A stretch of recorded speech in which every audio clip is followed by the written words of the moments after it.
Ladies and gentlemen, welcome to the main event Fighcast. I'm your host, Vega, alongside my co-host, Coach Mike. And this past weekend, we had another off UFC weekend, which really sucks. I hate when...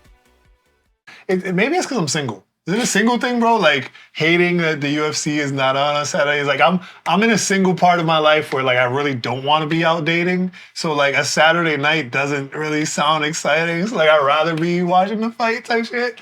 But thankfully, we had... No comment for me on that one. Thankfully, we had Saturday afternoon fights in the form of boxing. And you know what I want to say real quick first? First thing I want to say to the boxing people out there, and also to the MMA community out there, especially coming off the Sean O'Malley versus Merab fight. Can we stop the bullshit about wrestling being boring? Because like every time I watch a boxing match, they're hugging the shit out of each other, and that's against the rules. So like, what are we actually comparing to? Because yes, there are more knockouts in boxing, but there should be. All they're doing is punching each other. So realistically, we have way too many decisions in this sport. Well, but so you also got to split the going for submissions. The same way all you're going for is knockouts. They're going for submissions. The takedown in itself, other ways. The takedown in itself is exhausting, right? Like the effort you put into getting a takedown and keeping somebody on the ground is already exhausting in itself. I think for people who have never done a combat sport or have never fought before. Who have never fought at all before. Like, at all before. Yeah, different. Yeah. Who've never fought at all before.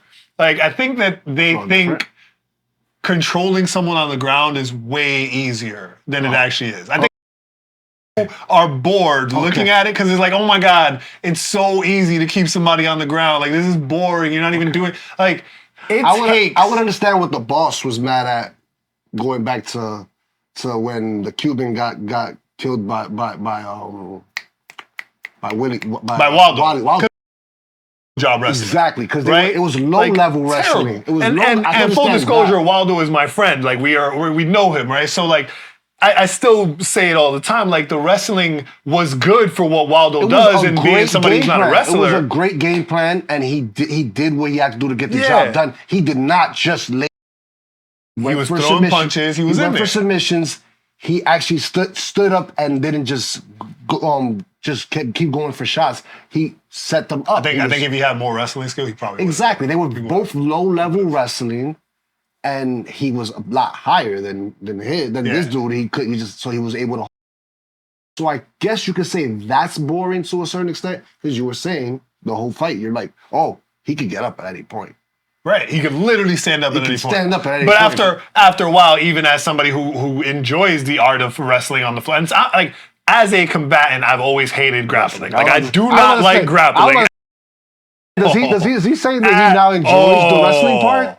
At all, I do not enjoy it at all. I don't like the hugging and the holding. Like, not a fan. That was my game plan the whole time. If we went to spar, what are you talking about? No way, bro. I'm not interested. If I'm not fighting for my life, I'm tapping. I'm not interested, bro. That's exactly. I'm going for the choke. What are you talking about? Yeah. But as far as the art and craft of what it takes to be a grappler, what it takes to wrestle, what it takes to scramble, and everything that happens on the ground, like I've always been very enthralled by it. So. As someone watching Waldo versus Despan, right? I'm after a certain point, because I'm like, yo, bro, get up. You can literally just stand up. There's no reason this should still be on the floor. That's very different if you see two grapplers, like let's say, we just had a couple weeks ago, we just had Lopez versus Ortega. Highest level of grappling you're gonna find.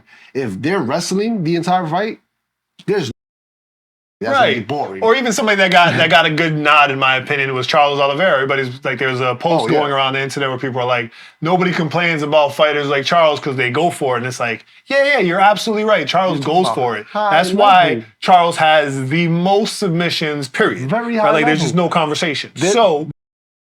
Been in fight. He's also been accused of being a quitter or of having a fight stance, of not standing up and inviting the guy down because he's so dangerous. He's so dangerous off his back. He's so dangerous. But he's also the type of fighter like you just alluded to as far as being a quitter, right? Where big Charles Oliveira fan, huge fan, don't think he's a quitter at all. However, when he was having trouble with the weight not taking away from what you said, I do agree, right?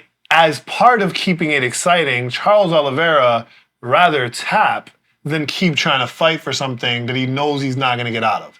Right? Like, that's just, at least, I'm not saying that's his actual mentality. He might actually be completely tired and be tapping.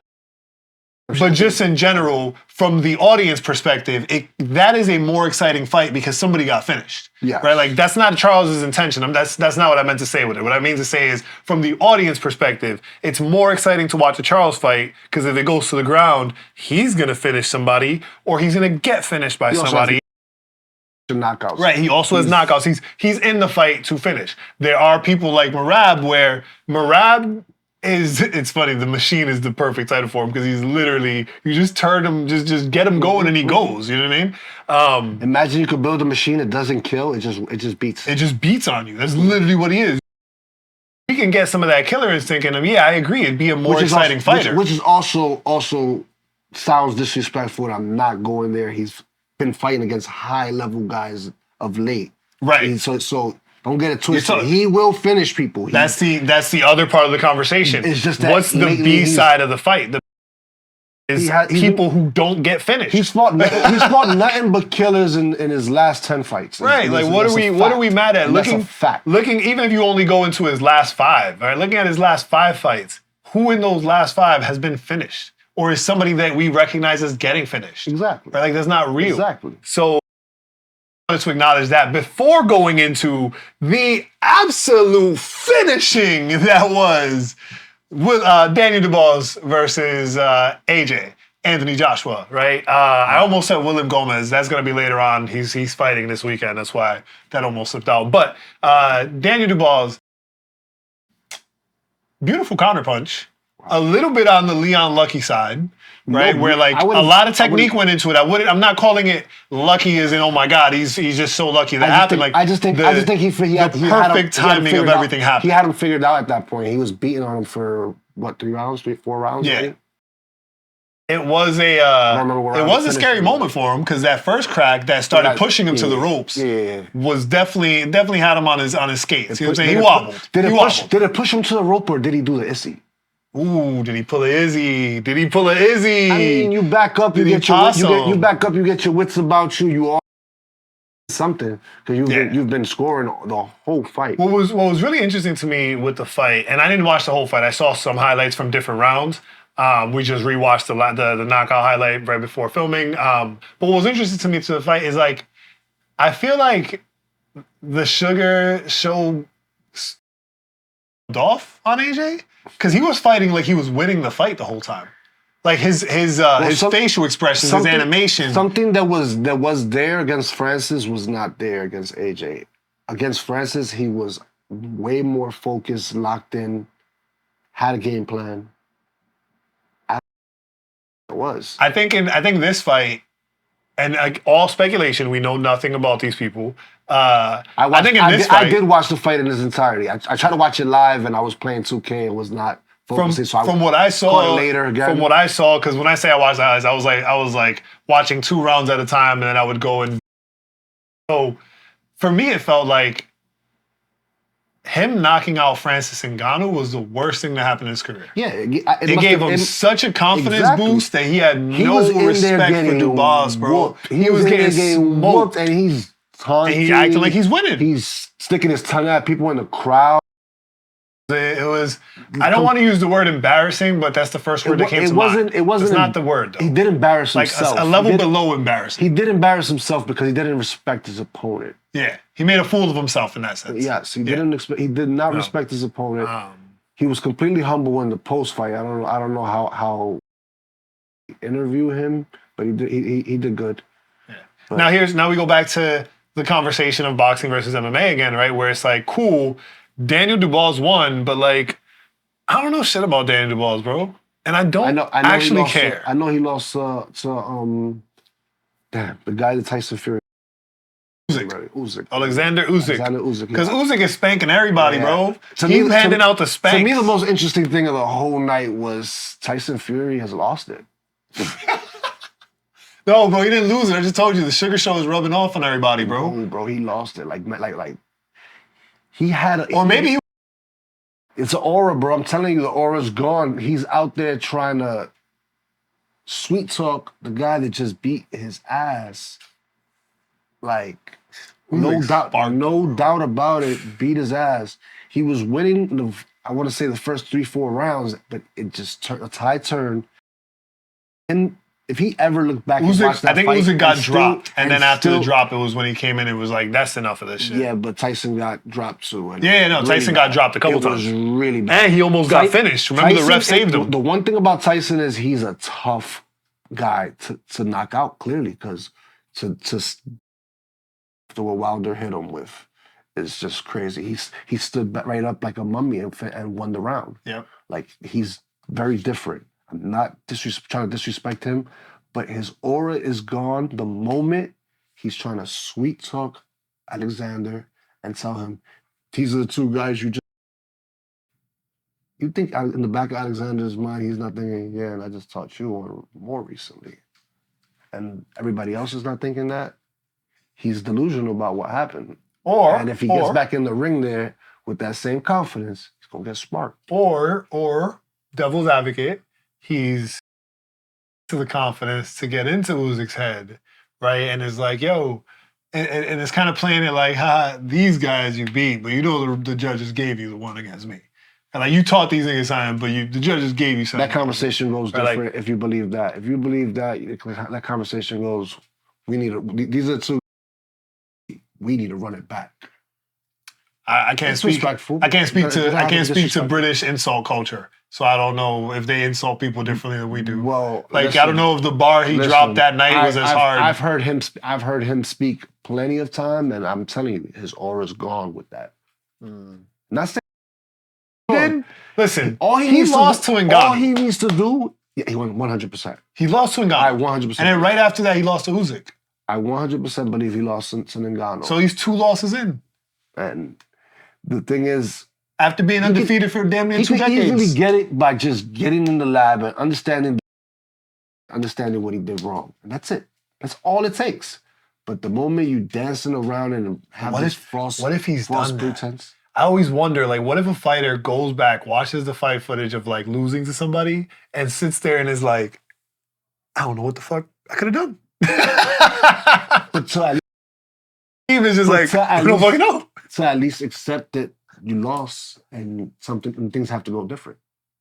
Yeah, I'm sure. And maybe that's what I'm saying. Maybe it's part of his tactic to try to... Or it's just, you know what? Maybe the shift in aura is part of his tactic. You know what? I need to be in better shape for it. I might have gassed out. He got me in the later rounds. He didn't get me early. And it's true. He was beating him. But Usyk. All he has to do is accept that things didn't go his way that night, work for a better night, and that's it. But to be out there delusional, it's not a good look. I don't know if I'm on the side of... And like you said, it also kind of feeds to this whole thing. He beat Wilder twice. One was a draw, right? I believe they... No, I think he beat him both times. No, didn't they? Yeah. One was a draw. One was a draw, and he beat him twice. Okay. And Joshua lost to Ruiz, and it just ruined all these fighters, and it gets you to ask the question: how good are these guys? They're dying for all of them to just fight one of these young guys. All of them just kill them off because they're probably over the hill at this point. Oh yeah. Everybody's asking for the Anthony Joshua versus Wash fight. No, this is very disrespectful in my opinion because how many fighters in the UFC are not champion contenders anymore, and we still want to see him fight. Max lost, they say 3 times to Volk. I think he lost twice. Well, this thing that you're saying is because it's 2 things about boxing that I wanted to address. We'll go with the first one, right? It's the culture. It's the idea of one loss and that's it. They're terrible.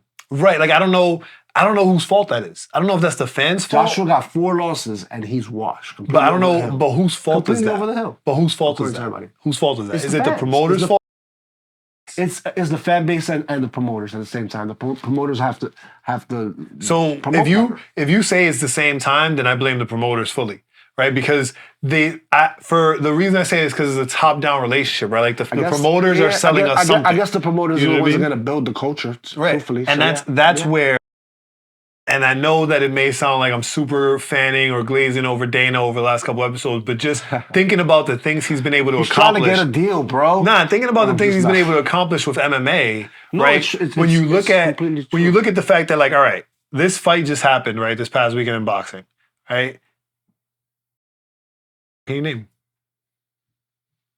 Bro, I'm lying. I can name two. We could barely remember who Anthony Joshua fought before looking it up. I knew who he was to a certain extent. I didn't want to disrespect the pronunciation of his name. I'm still not. I couldn't remember. I'm still not confident saying I know his name now, and who I can name from that card. It's Dubois. And Joshua. I didn't watch it. That's it. I didn't watch. Right, and going into the fight, I didn't know who he was fighting. I didn't watch. Right, and that's why I didn't care. That's the only fight I cared about. Now, that part of it, right? Like for me, that's where I say that's the promotions part, right? Like 100%. The promotion should be able to sell you, but it's also fighters. But it's the promoter's culture, because culturally we know that they promote cards with 3 names, the 2 main event fighters and one of the co-main event. And that's the problem versus the UFC. The way they develop their roster, you are in.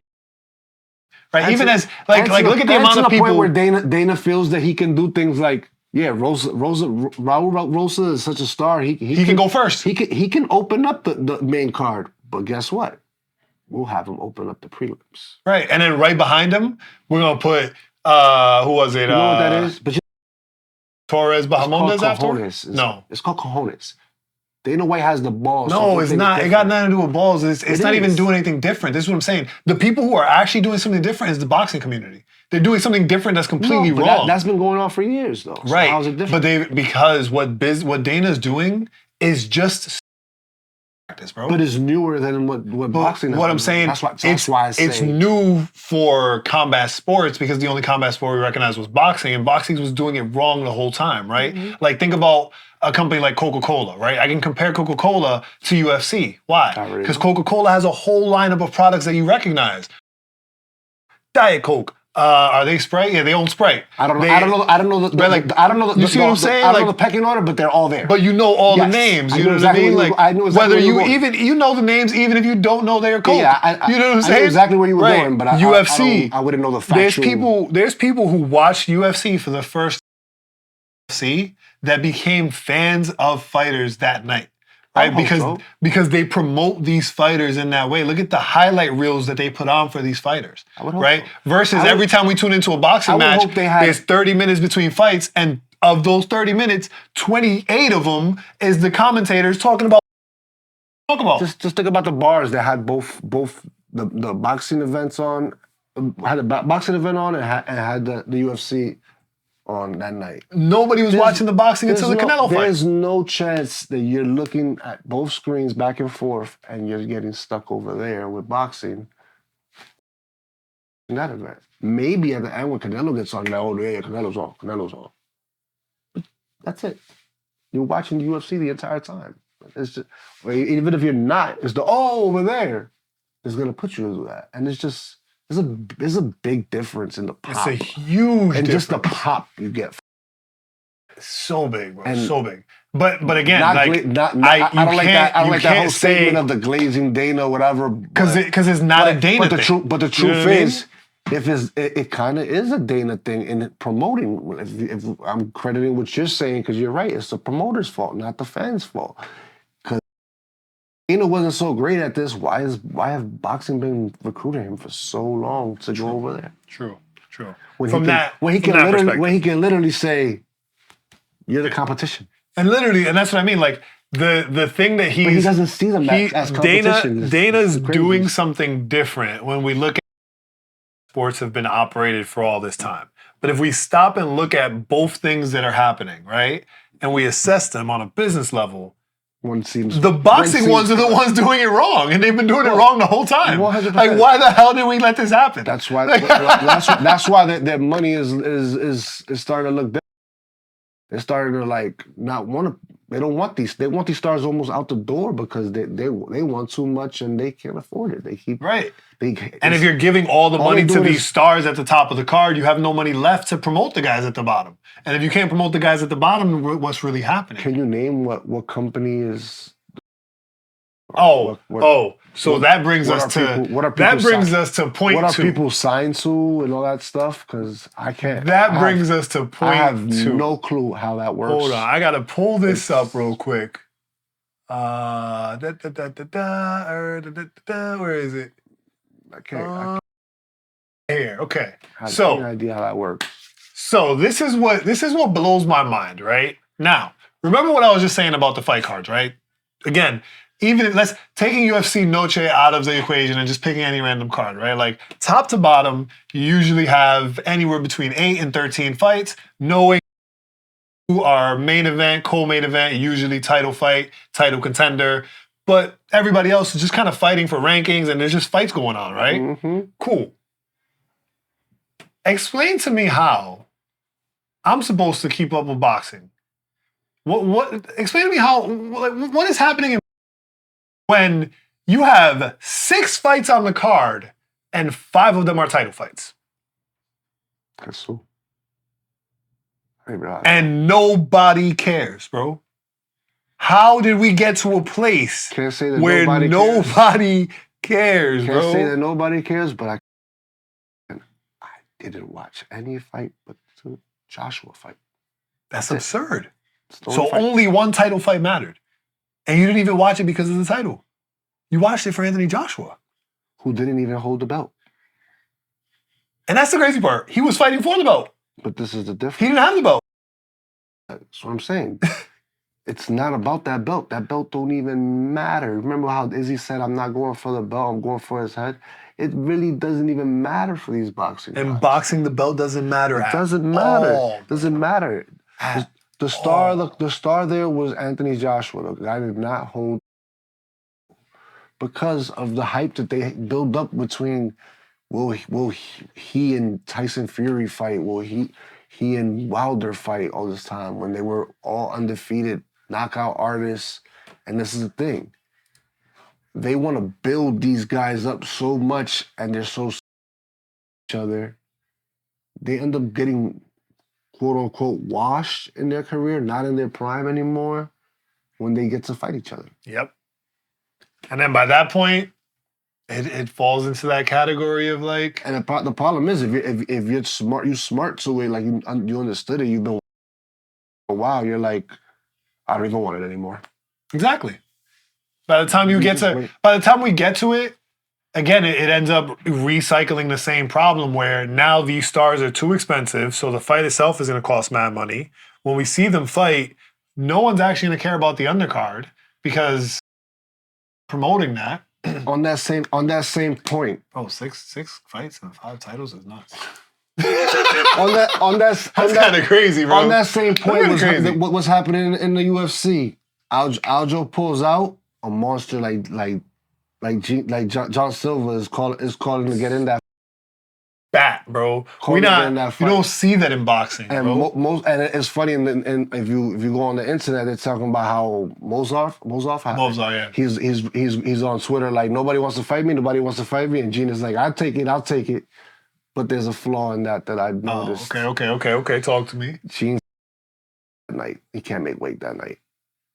He's trying to get him to reschedule a couple weeks after, so that doesn't work. So if he takes that fight, he's a gangster. Win or lose, he's a gangster.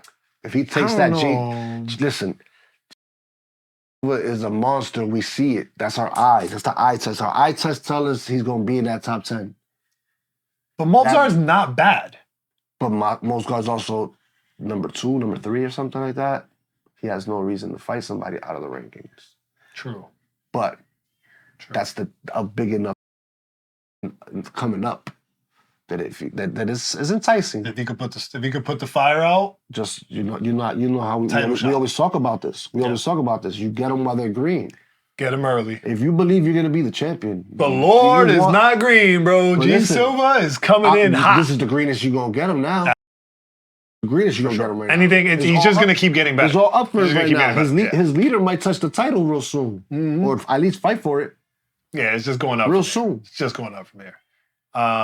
So you get if you believe you're the best, you believe you're gonna be the champion. Now's the time to get him. So right now it's really Movzar doesn't have a fight. He doesn't have anybody That fight's probably going to get willing to canceled. jump in. Yeah. Well, he's going to probably just be off the card.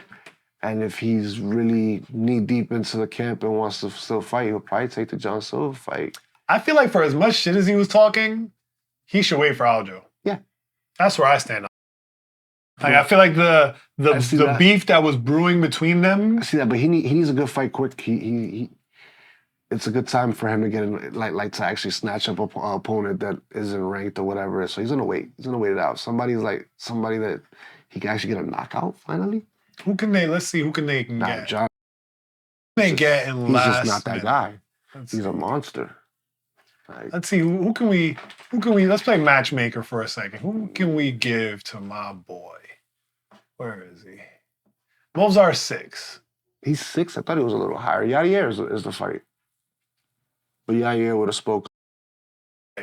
So beneath him, and so right now the fight would be anybody beneath him. That's really what's gonna make sense, right? I mean, Yair makes a lot of sense.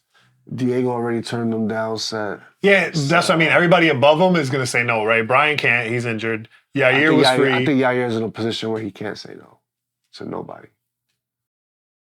Not on short notice. Yeah, not a short notice. Short notice. I'm just saying, like, if he's ready, because he's typically hurt a lot. Yeah, Yair's not. So Arnold Allen, I think, is scheduled already, if I remember correctly. Colin Cater's probably Josh thinking about Emmett. retirement. I wonder if Josh Emmett is probably thinking about retirement. Murphy is a good opponent, but Giga, I'll be honest. Yeah, from here down, for the only person from 11 down that's really worth it. I don't think he want to get in there with Murphy. Murphy's a big dude. Bro, the only person from 11 down that's a safe fight for Movzar, as far as like safe in the like you're fighting down, I don't think any of is those Bryce people- Mitchell, bro. I don't think that's safe either. I think it's safe because Bryce Mitchell's tough, but he has no technique. He ain't got that knockout power to put him out the way Josh Emmett hit him up. He doesn't have to put him out. He can outperform him for the 3 rounds. I think he can outlast him. He can. That's a lot of attention. I just don't think it's a but safe he's good, fight. bro. He wins a close decision to Bryce Mitchell. He doesn't move. Close is fair. I would say a close decision's fair. No, I'm saying he doesn't move in the ranking. He doesn't have to. Doesn't do anything for him. But he wants to fight right now. If it's just about wanting to fight, He might go right? down. He might go down in the ranking if he loses. Depending on what If he other wins a people- close decision, he won't. If he wins a close decision, If he loses, he's in a bad spot. But that's the issue with anybody he but faces. if he wins a close decision to the number 13 guy, and somebody else, Josh Emmett fights somebody else and wins, he takes his spot. I 100% believe that happens. Nah. Or Murphy beats a Josh Emmett. I believe Murphy might be booked. I don't see winning a close decision won't affect his rank. His next fight, he's booked against Ige, against Dan Ige in October. Mhm. Right? So boom. So that's 2 guys that he can't fight. Right? Bryce Mitchell just fought against who? Emmett and lost, that's right. Mm-hmm. Emmett knocked him out. Cool. But that was in December. So he's due for a fight. So he would be a good I think he's due for a fight. I think he Chiga fought in July he just lost and to lost. Arnold. Arnold Allen, I don't think it's scheduled. No, he just fought. Yeah. So Arnold Allen, like I said, there's no value for that fight. The Yair situation to take on short notice, there's no value there. Right? I think there's value. Bro, there's I think nobody. there's value for Yair to take that on short notice. You crazy? No way. For Yeah. what? Hold the spot. He's already holding it, whether he doesn't have to do anything. Movzar winning isn't going to get him anything. Oh, Josh Emmett and these guys coming up. Nah. Josh Emmett got that knockout. He does one little thing more impressive. Back up there. I doubt it. And he probably get a good fight just for the fact Brian Ortega gets pushed out before Yair. Yair's position is not in danger, bro. Wow. I don't know about that. Because Ortega just the most recent thing is Yair losing. Ortega's lost. Yeah, but this is literally post Noche ranking exactly. This is why Diego's above Yair because he beat because he beat Ortega, right? That's what I'm saying. bad math, because we know that's not good math. Like, it doesn't work that way. If Yair does Ortega, he basically beat Yair because Yair both recently lost. And using that type of math, if Yair stays still, which is why he didn't jump Max because Max beat him. Max beat him. If Yair stays still, nobody beneath him has beat Brian Ortega. He's not at risk. Now, everybody can do something more impressive than Brian Ortega because of the beating Lopez just gave him and the rank jump that he gave him. So everybody can pass Brian Ortega. Alexander will be the only person that can lose and take his spot completely, but he could still drop one. Who?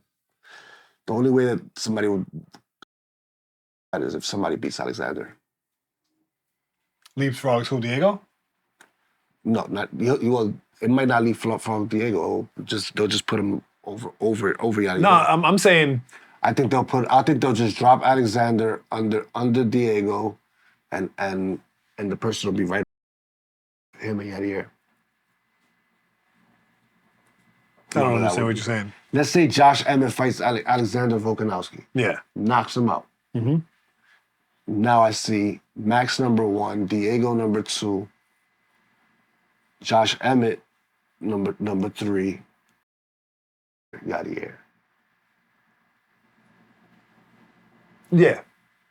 But Yair wouldn't lose his spot. He would just move down. Like, he's not actually losing his ranking. But he's dropping down to 5. Yeah. But right now, if he does nothing, nothing happens. Because nobody's fighting Alex next. Yeah. You know what I'm saying? Allen was booked for some reason, but I'm confusing him with the Brandon Allen. Anybody who does something impressive is going to surpass Brian Ortega's ranking. Because Brian Ortega just took a beating. So that leaves us with the only top 10 guy that this guy might even get a call for or get a response.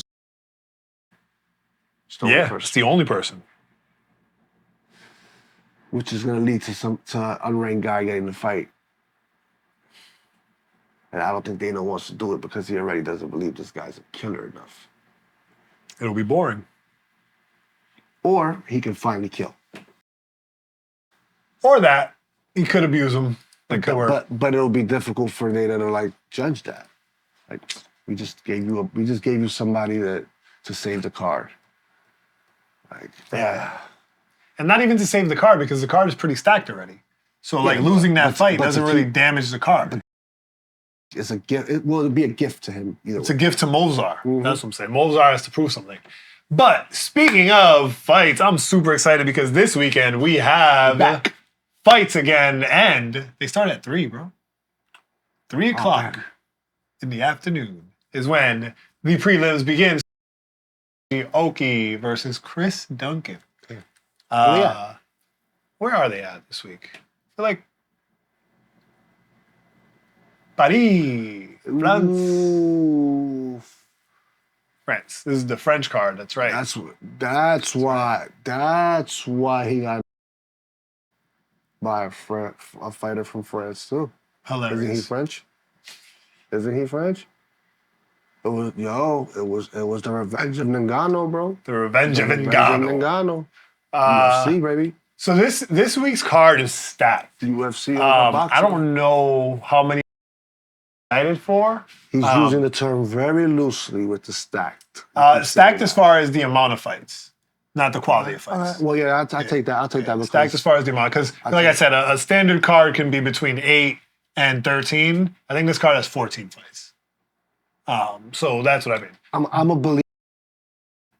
Quality over quantity? In Sean Shelby and Mickey's ability to matchmake. So I just feel like... So even when the fights are high-level people, or when they are high-level and they're not known yet, it tends to be for us to have enjoyable fights. Yeah, absolutely. I just think that the French fighters make it hard for them because they're not fun strikers. Right? Like, French fighters are boring fighters. Whether they're striking or grappling, they're not really going for the finish. I'm more to see them as guys that don't wrestle. Get wrestled down. Yeah, because they're boring strikers. They're not aggressive enough to really fight against the takedowns heavy. I mean, I don't even know why I opened with so much excitement for Balaji Oki versus Chris Duncan. That just tells you how excited I am that fights are back. Yeah, because I don't actually know if this is going to be exciting. Now we're talking. That's the truth. That's the truth. That's the truth of that. have some fights. Nora Kano versus Jacqueline Cavalcanti, however, I am excited for. I'm surprised that the odds have shifted because they were pretty big on Cavalcanti at first, and now they've shifted to Nora, which is pretty cool because I'm still on the Jacqueline side of things. I still think that she has the better shot. Either way, this, again, the risk that we have with this card, which is the only sucky part, right? It's like coming off of UFC Noche is the Mexican spirit, the Mexican war, right? Like that's what we see. The French is almost the exact opposite, right? Like they're not that. So, What about Portugal? Jacqueline. Portugal's also not that. Like, I don't think they're known enough for fighting for me to like. Yeah. For me to say what kind of fighters they are. French to me, I just see them as not good wrestlers. I don't. So I'm worried because they're both could end up being a boring ass striking fight, especially after the energy that was UFC Noche, which is probably why they put a week in between so that we would miss UFC. Because if we went right into this, it'd be really tough. Let's see. You just never know. This, all right, so you never know. I am so sorry, Daniel, because I'm sure you hear all the time. But who does he look like? The head shape is massive. Like, it's just, it is impressively big, bro. Like, it's crazy. A head shape like this, bro. Like, it's crazy. So, I don't know what this fight is going to look like, but every time Daniel Barris fights, I have to be watching. Because, like I said, bro, like, it's just baffling. It's just baffling. He was the head of his... It's just baffling. And he's fighting Victor Altamirano. Now, if you've been listening to the show in any capacity over the past amount of weeks that we've been active, you know where I stand with ring rust. I don't understand. Daniel Perez is the underdog here when he has no ring rust. So I'm hoping the numbers keep growing, but that's where I'm putting my bet. Better fighter for sure, and also ring rust. Just a thought. So knockout. Daniel's gonna get knocked out. Nah. And then we go into the fight I am very excited for. Ailin Perez. Are you excited to see her fight or twerk? I'm excited to see Ailin Perez win because then she also twerks. So we get to see a win and a twerk, and it's fantastic. It's a great combination. You have a game plan. Now, I will say, let's just put a fun fighter. She's a fun fighter. I'm just talking nonsense because of fighter. What's popular in like women fighting, and people always jump to those things to get excited and all of that. Listen, but she's I'm gonna sum it up. I'm gonna sum it up. She's a fun fighter. When Ailin Perez is no Alice Ardeline. No. Okay? No. But when it comes to fighting, she is 100% the female Merab. So if you found Merab boring, you are not going to enjoy this fight until she wins. Don't do that, bro. Okay? I can't say Merab. She goes for more damage than Merab. But she has pillow hands. So we see more attempts at the ground and pound, but we also get frustrated because we're like, are you actually throwing punches or are you just throwing your hand in her direction? Because it doesn't seem like any other punches are having effect. Right? But her 100% like Merab. She is going to strike with you a little bit, then she's going to find that opening, you're going to end up on your ass, and then we're going to see where it goes from there. She doesn't have the gas tank to be a Merab. I think she does. On the female side, I think we haven't seen her get tired yet. We haven't seen her fight. We haven't seen her in a 5-rounder. But also, Merab has only fought 2 5. He did not gas out. He didn't gas out. But up until he fought Cejudo, we didn't see him in a 5-rounder. So we can't really say, as of right now, 3-rounders, she's chilling, bro. His fights are more grapple heavy. She grapples and all that, but he completely...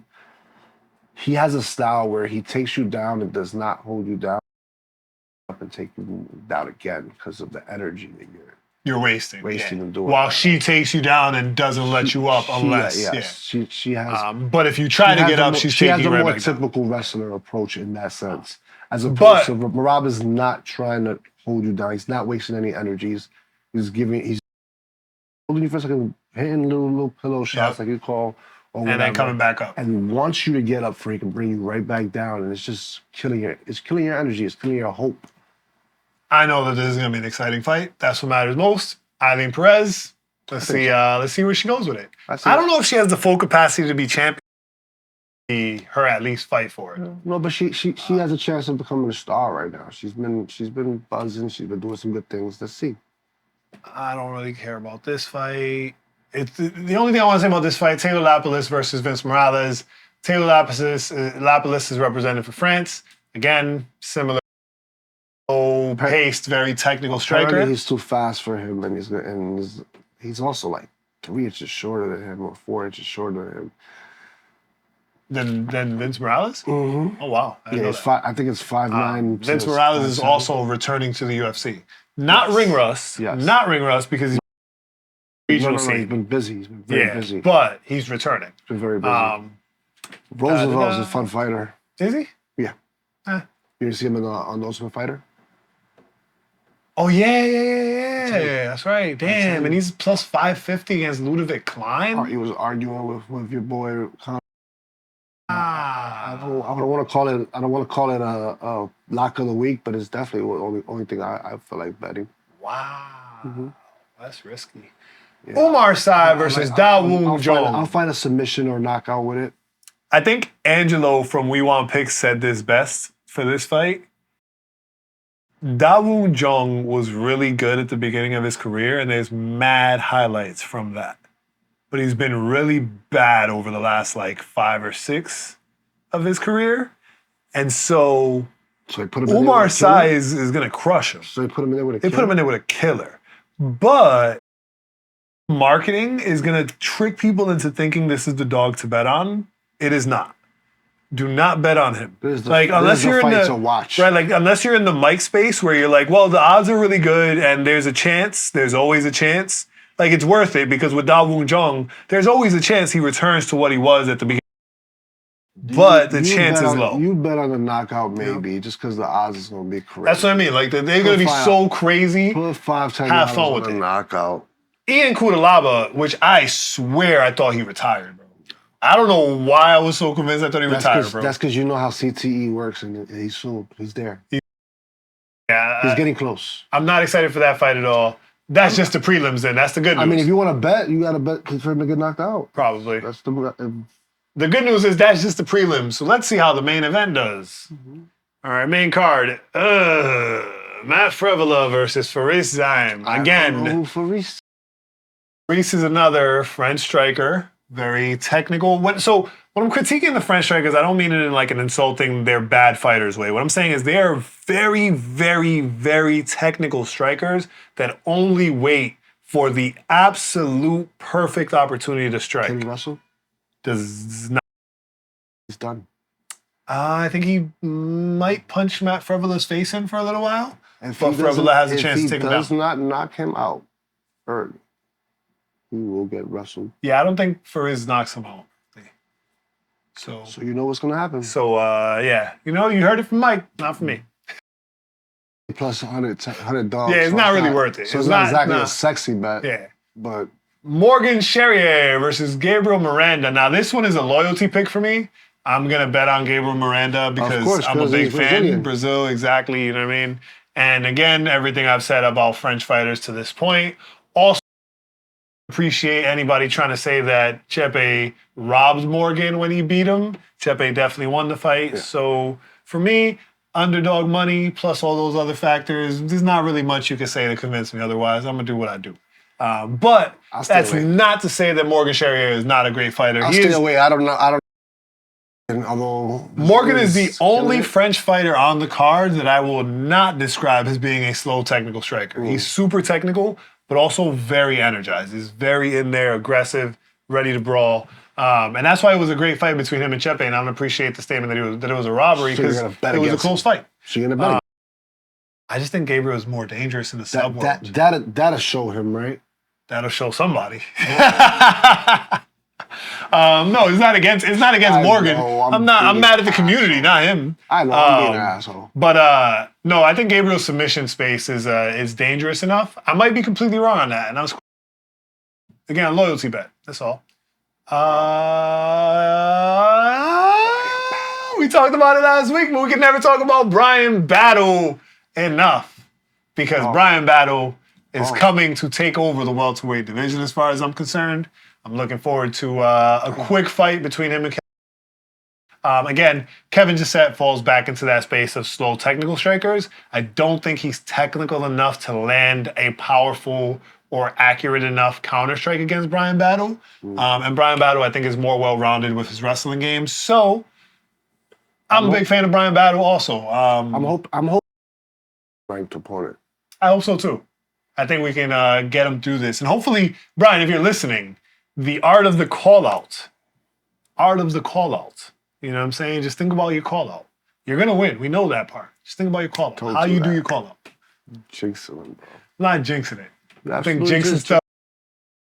I agree. I don't believe.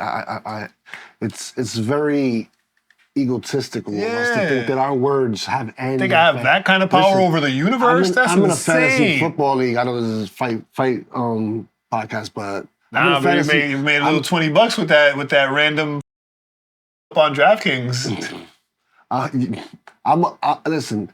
When it comes to our fantasy football league, sometimes I'm getting destroyed and I'm done. I don't even want to watch football no more. I tell my matchup on the group chat, GG's, which means good game, like you won already, basically. Yeah. And go to bed. Then it spins around on you. Sometimes it spins around, but I didn't have no intentions of it spinning around. I gave up. Exactly. I gave up.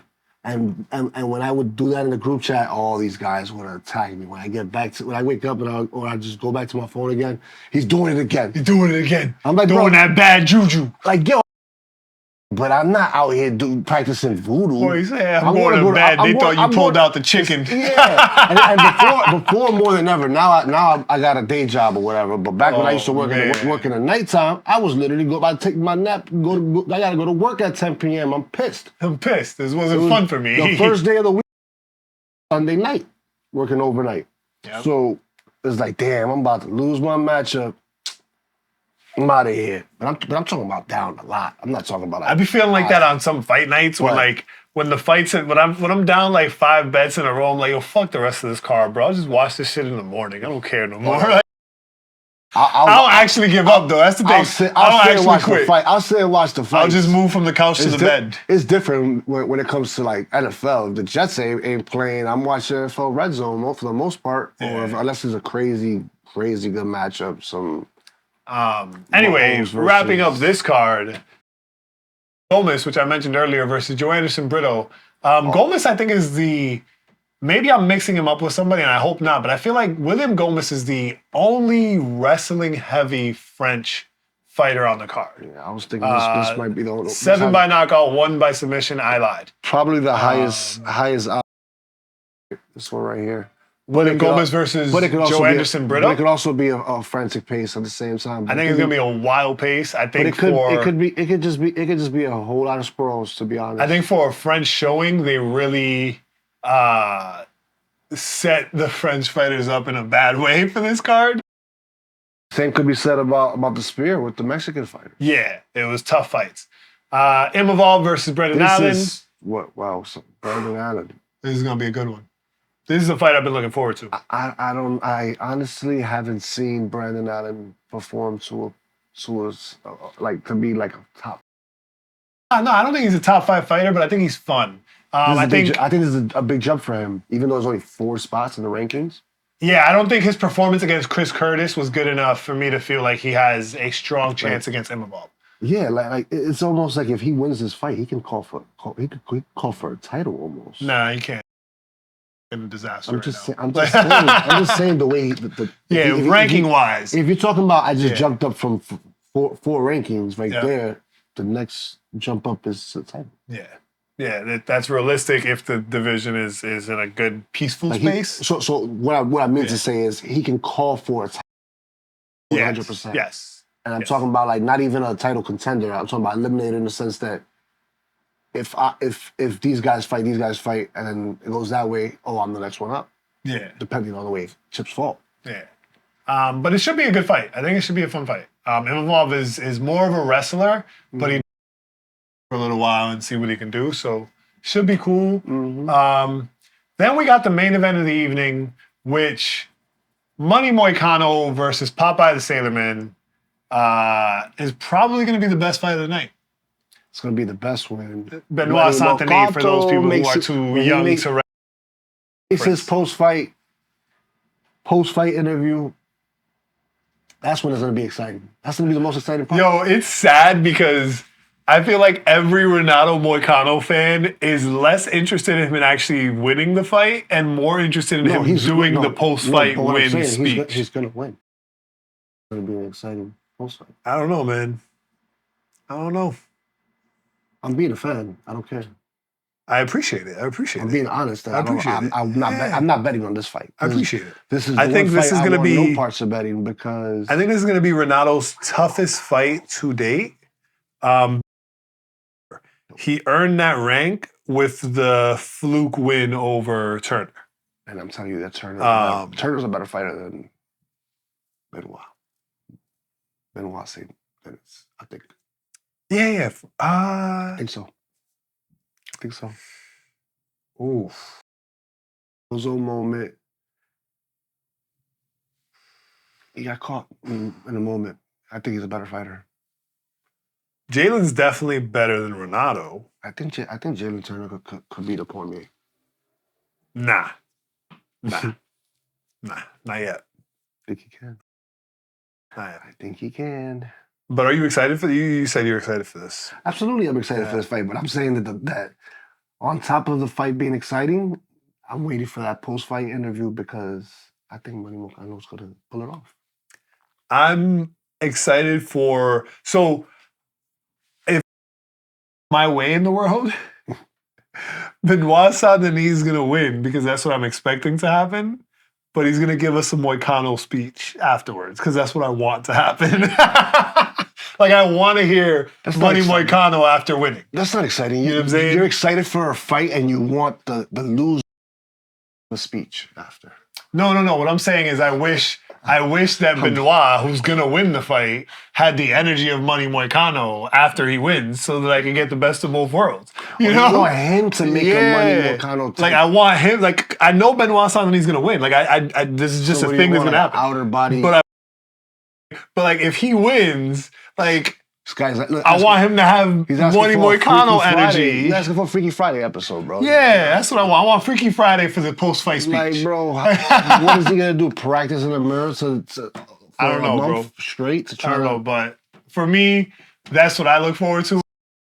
That's not who he is. No, of course we're not gonna get that. I can appreciate who he is, and I'm not. We're not gonna get that. I am not disrespecting his talent by saying that Renato's gonna win.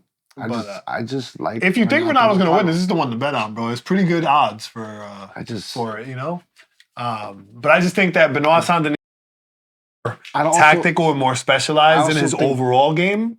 While, like, I do think Moicano's more dangerous on the ground as far as like submission technique and things like that. But I think Benoit Saint-Denis' toughness and overall ring control is gonna be crazy. I think the opposite. I think Moicano's gonna be standing up this fight. Yeah. Jalen Turner's this one? Jalen Turner is huge. Jalen Turner looks like... He is way taller. He looks like he's our size, bro. But yeah, because he is. I think he's 6. He's 6. He's 6. He looks like he's like 6'2", bro. 6'3". It's because how skinny he is. He's ripped. Yeah, but he's still skinny. Well, he's skinny but that weight cut is ridiculous. Yeah. He's bigger than Hamza. Seen it in pictures. Taller and just as thick. I don't think he's as full. I think he's wider. His torso is wider. No. This is what I'm telling you. He was there. He was like he was probably like at the biggest he'll ever be, and still cut up. And Hamza was a little chubby, a little out of weight. Okay.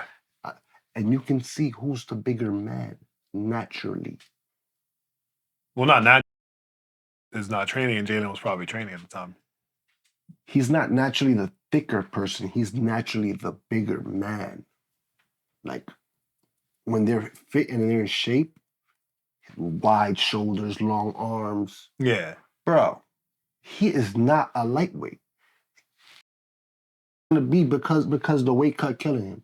Yeah, he should have been. Yeah, I think he should have moved up a long time ago.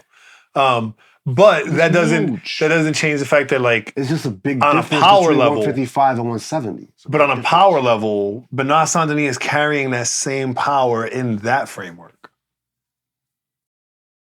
Never seen that. Jalen Turner's advantage over Benoit Saint-Denis is the reach. That's where I freeze when you say who's going to be the better fighter. If you put Benoit versus Jalen, that gets complicated for me because I think Jalen is the better reach, and that's going to get it to him. I was thinking is tougher. The tougher man. Ronaldo definitely showed his toughness, that's for sure. He's always now this is one of the crazy things, right? Because I said the same. His first loss was like to Cody at 145, and it was not a toughness thing. He got chinned, and anybody gets caught in a certain way by strength. Yeah, but again, right? Like I said the same thing when said the same thing with Saint-Denis versus who was it? Poirier. Mm-hmm. Right, yeah, Saint-Denis versus Poirier, right? Where, for me, I was like, yo, I think Dustin's gonna win the fight because he's a better UFC fighter. But when it comes to toughness, the special forces operative we're talking about, like he's former special forces. Toughness is not even in question, and it shows in every fight. Look at the war Dustin Poirier had to take this man to. Yeah, but I see toughness as the comeback. I don't think I've ever seen him have to bite down. He's never been in. He's never been in that position. If he would have came back and beat Dustin. The closest he's been was the Dustin position, but again, Dustin's the better UFC, the better MMA fighter. So there was no way he was going to get a chance to come back. Dustin is not typically considered tough. But he never, regardless of Dustin's toughness. In my opinion, but like I said with the Merab thing, who has he fought that's not? Yeah, I was going to say, how would you say Dustin's not tough, bro? It's literally where his nickname came from. Yeah, that's also who has he fought that you wouldn't that you would expect him to outlast? Like Charles Oliveira would be the only person that would be like, this person is the only person I could look at that be like, all right, Charles Oliveira is that level of guy. Consider that right. He shouldn't have been able to out tough you, but he didn't. He subbed you. No, he out toughed him too. No, he did the same thing as everybody. He took a punch, went to the ground, and then subbed him. The difference when Dustin chinned him, he was able to recover and get back. When Dustin got chinned, he's got his neck. Right. Because that's what Charles does. Mm-hmm. He just goes right to the. As soon as you get weak, he goes right for the sub. That's the difference. No questions asked. That's the difference. He is submission over position. Very similar when we talk about toughness. I've seen both of them look defeated in there. That comes with also having long careers. Right. So you I can't really judge that. You see how you know what I'm saying? I be walking back my own statements, but it's still real. So thoughts. Now when you sit and you look at it, all right, let me, even if you just have to say it in a forceful way, let me sit here and say, okay, I got to look at this from all the positives of Benoit Saint-Denis only perspective, right? Then you say, well, win or lose, he fought Dustin Poirier. We also say this about people. Like Conor versus Max, when Max was 20 years old, that's a tough 20-year-old. This is a guy that went on to spark guys. Tons of people. Guys in a higher weight class after that. That's why I don't measure the toughness in like this one thing he did. Beat him down for rounds, like all 3 rounds, he beat him down. And you see, not, I don't want to say he ever looked defeated. He just had no answer for Conor. Conor was beating him down, and he never looked like he was quitting in no sense. That's the kind of toughness. So now 5 rounds. So now, what changed in your head when you look at Dustin Poirier versus Benoit Saint-Denis? No, I think Dustin clearly showed he was the tougher fighter in that fight. Like they both got. That's why I'm saying that. Like while Dustin is absolutely tough, That's not the attribute that I think about when I think of Dustin. What do you think about when you think of Dustin? Great boxing. Great boxing. Great boxing. Maybe it's because I think of Max. Great of Max as great boxing that I don't associate Dustin. He's outboxed Max before. Granted, Max did not take that weight cut as serious and as right as he should. That's what I mean. Like whenever there's a counterpoint about something, it comes with a caveat, and it's like, yeah, but that caveat is important. You can't ignore that. But he's outboxing Max. But when I think of Dustin, I don't think of him outboxing the people he's fought against. I think of him outlasting the people he's fought against. One of the biggest. I don't see him as a decision guy outlasting guys.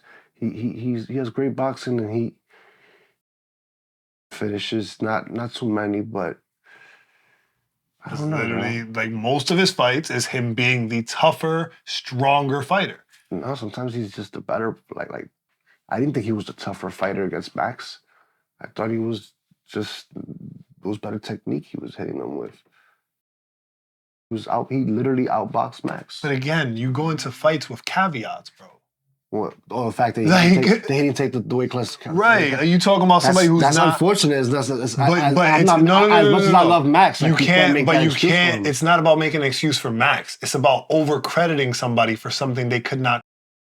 Your performance, like, yes... I'm not going to excuse Max for underperforming. I think Max at 75% is so good. But I'm still, Max at 75% is still not Max at 100. Yeah, so yes, Dustin won, but you didn't fight Max at 100. So I'm not going to give you this massive amount of praise. Right? So now when you're going back to talk to me about a fight where you can register that it was an outboxing that Dustin Poirier gave to somebody. Just engaging. And it was more. It wasn't just boxing. It was mixed martial arts. Those kicks, because they both were bad. But the way he set it up for the knockout. Yeah, and he got the knockout. That was technique. I didn't think that was toughness. I think Dustin showed more. I think Justin showed more toughness. In that fight. That was still Justin was getting beat down. Right now, and that was. Dustin's toughness was shown in that leg. His leg didn't give up. If his chin took the shots that his leg took, God bless. For sure. Half the shots. For sure. But that's on both sides. That's a different conversation. Like, bro. But again, like even in that fight. The only thing Justin was setting up well was the kicks. But even mixing it up. But even in that fight, you can't specifically say it was because of his boxing. No. You know what I'm saying? There is no fight where you can point to and be like, because of his boxing. But you could say his boxing was better at counterpunching and all that. Yeah, it was better than Justin's. But they both were mixing it up completely. Many kicks. So Dustin fight, you can point. And again, I'm a Dustin fan. I cringe when I see so many leg kicks like that. Like they were chopping each other's. Yeah, they were tearing each other up and mixing it up. Not a fight you could point to and say boxing. But you say that if we're equal at the leg kicks, or you're up 5 on the leg kicks, knock you out with hands. That doesn't mean anything because you're mixing it up so well. I have to be cautious of everything. That's true. It's not that we're in here just striking each other. But that is the best. That fight is the best form of showing toughness that Dustin has ever had, and second best would be Dan Hooker.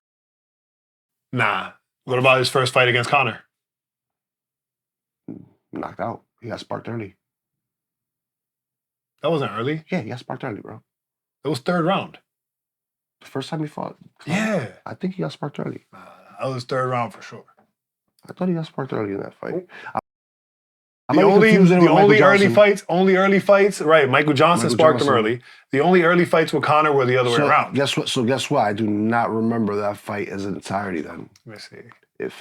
If he went 3 rounds, I absolutely do not remember. Pretty sure he got knocked out in the beginning of the... I thought he got sparked early. Let's see right now if this shit decides to load. Refresh. Uno.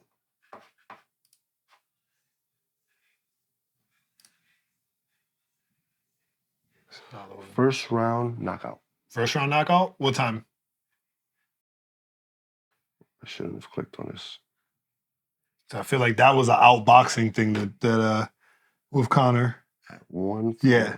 TKO via punches. So that's an outboxing moment. So again, you can't. That was definitely a counter strike. He knocked him out with a counter strike. Yeah, but again, that's one of those moments where is you can't label Dustin as a boxer, as a boxing performance, bro. I think Conor does that to people, bro. It's a toughness thing. No, he does that to people. He gets them out of character and they come out and... Right, that's exactly what happened. Because think about even the stuff that Dustin was saying during the press conference.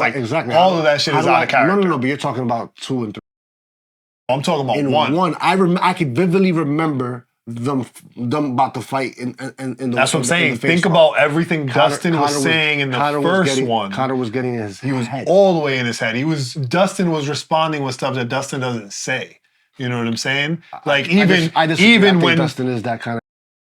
Apologized for attacking the dude's wife because he came at Conor's wife. Well, yeah, that's completely out of his character. That's you know what I'm saying? Like character. that's the type of stuff where he also has a nice guy image that's a little fake, in my opinion. Same as DC. I think it's the Louisiana nice though, like the Southern nice. I don't think DC be a nice guy. I think he's the company guy. That's what he is. But that's part of the trying to be a nice guy. He's not a gangster Louisiana guy. He's definitely just a tough guy who doesn't always do the right thing, but he's conscious of that. Who? TC. Okay. He goes on his show and he tells people like, I'm crazy. I pushed this girl that was bullying my son. No, he didn't say that. Yeah, he did. Chael called him out on it. No, he said it. No, he didn't he didn't post that until somebody called him out on it, bro. Research that right now, but he did not post that himself. So, you know I'm not the biggest DC guy, but Nah, bro. He didn't say it himself. Somebody called him out on it. They called him out for what happened, and then he made the video explaining it. He said it. He said it. But either way, pretty sure he said it. Like I said, I think he's a very conscious person of when he comes back to like the same way he went up to Jake Paul, got it. I'm not the one. Don't play with me like that. Don't play with me like that. And he went back and he said, he was like, he was the source. He told us what he said and was like, basically saying, yeah, but he's saying it because people are acknowledging that he went up to Paul and did that, right? It's happened, and he's like, oh, I think he's very conscious. Right or wrong is gray areas. So many. I feel like I watched more of DC to be able to say like, I don't know, man. I had no problem with him doing that. Jake Paul plays a lot of games, and he just needed him to understand. I'm telling you, I'm not the one. I have no problem. You side with what he did. 100%. Yeah, that's why it's such a big deal to you, because you side with it. When there's certain people that play the trolling game and they get in your vicinity, they like you can bump into them at any moment. There's words that's been exchanged. He's calling out Dana White and stuff like that at that time, and talking down on these people, saying that they should do this and that. You're playing with his money. That's his livelihood. He's letting you know, I'm not entertained. This isn't a game with me. I don't know how that has anything to do with where we started with the good guy image, but you be doing this shit all the time, bro. You start with a point, and as soon as I question it, we end up somewhere completely different, bro. I'm just trying to understand the point. I just don't think those moments of like, he kind of acted like a thug. Those moments don't highlight who a person is. It's just certain things mean more to certain people in certain times, and you just got. But I'm saying I don't know how you got there, because I literally asked you, how do you feel like DC is not the good guy, and you just ended with you feeling like he is. It was the other way around. You said that maybe a false pretense that he's such a good guy. Yes, there is. I think he's definitely a lot nicer and more conscious of things like that than and then you proceeded to highlight bad things. That's if those are your worst moments. But you can't. But moments. Okay. I seen Dustin beat up on his training partner. His training partner is not in the position to continue. Okay, but so based on your selection is what you're saying. Got it. Okay. So what I'm saying is, they have painted a good guy picture of DC since his fights with John Jones, because he was the guy trying to be anti-drugs, right? That was the whole beginning of DC getting painted as the good guy. I think that's authentic, though. It is authentic, right? But the over-painting of him, like making him the company guy, is what I'm saying, where there's certain things where it's like, that. right? Like recently, the whole soccer club investment, right? Like getting connected with all this. Like he's wearing every jersey of all of the new locations that they're bringing UFC to, and he's like, I'm a fan of this club. Like, no, you're not. Like, but it's sold enough of the good guy status that that's what I'm saying. Or outside of the singular moments that you go with. He plays the game. As somebody that called out John Jones for being good, like he's like, I don't know who your PR people, but they do a good job, hell of a job with you. Yeah. You're really a scum of the earth, this and that. Except he has way less PR nightmares than John Jones. He's squeaky clean when you think about it. Yeah, by comparison, for sure. He's squeaky clean. For sure. Squeaky clean. For Come on, bro. For sure. Like, and that's why even with the pushing the kid thing, right? Like he didn't just come out and say that. People were like, "What? DC, you pushed somebody's kid?" And then he was like, "Listen, I was messing with my son. Yeah, I had to." That's what happens. You know what I'm saying? Like, and on that, I'm like, "Oh, stand on that. I appreciate that because with that alone, you risked your job." He did. You know what I'm saying? Because that's not company man. Right? And I love that you came out like that. That was amazing. Right? People are gonna always respect authentic. That's why most of the time. That's why most of the time. We see what they're doing to Kendrick and Drake. But we're not gonna go there. That's a different podcast. That's just fixing the fight, man. Some people that's a different show. The fights has always been fixed. We seen Drake go down plenty of times and they ain't put it on his record. Yeah, they what was it? Floyd Mayweather, that shit. Just, you know what I mean? Let it rock. I wouldn't go there. Yeah, you don't think Floyd has ever lost either? There's been some decisions that have been shaky, I've heard. But I never, not that I've watched myself and can say it, so I can't. So I would say just two of them. But can't speak.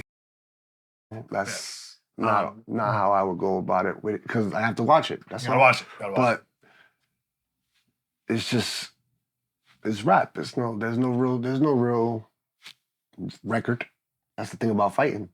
It's just you and him in the ring. If it was the movie Juice, they would have performed it. The crowd would have reacted. Whoever had the best reaction wins. We all know how that goes. Still don't go on your record because crowds are subjective. The way hip hop is set up, there's nobody keeping score. You're right. It's not gonna happen. But if they did a versus like they were doing in the lockout and all that stuff, there was never any winners of those. Yeah, they were. No, the crowd was just saying who won. There was no official winners on the versus things. Bro, we all know Ludacris won. Okay, that's what I'm saying. As a crowd, we all know Jada. As a crowd, we all know Jada went 2-0. As a crowd, so we saw. There's no thing there. The culture keeps score. The culture keeps score. But there's just certain people that the fight is fixed. Most people don't even know that Common smoked out Drake. Not at all. But we're not going into all that shit because you a fucking music crackhead and we're going to be here for 40 hours and you breaking shit down. Why you gotta go with the name calling? Name calling. We was live. I'll put you in a chokehold right now. Ladies and gentlemen, thank you for tuning in to the main event Fighcast. This has been fun. If you had a good time, make sure you like, comment, and subscribe. Follow me at What Up Vega. You can follow Coach Mike at SF Big Mike.